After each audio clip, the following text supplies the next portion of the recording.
Hello friends, जय Shri Ram. Power star Pawan Singh के fans के लिए बहुत बड़ा खुशखबरी, क्योंकि उनका इस साल का 5वां गाना का टीजर आ चुका है। क्योंकि जो बहुत पहले पोस्टर रिलीज हुआ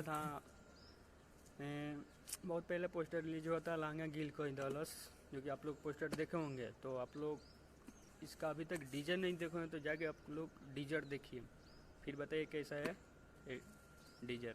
ये teaser best one music channel से आया है, जो कि बहुत ही बेहतरीन गाना है। पावर स्टार पवन सिंह साथ में दिखेंगे, डिम्पल सिंह रोल की हैं, डिम्पल सिंह, जो कि बहुत ही बेहतरीन गाना है। तो टीजर आ चुका है बेस्ट वन म्यूजिक चैनल से। तो आप लोग अभी तक टीजर नहीं देखे हैं तो प्लीज़ आप लोग जाके टीजर देखिए और ढेर सारा प्यारा आशीर्वाद दीजिए पावर स्टार पवन सिंह को। और मेरे चैनल पे ना आए तो प्लीज़ आप लोग लाइक, सब्सक्राइब और भाई को सपोर्ट कीजिए। तो आप लोग जाके टीजर देखिए, बताइए टीजर कैसा है। जो कि आपको बता दूँ, ये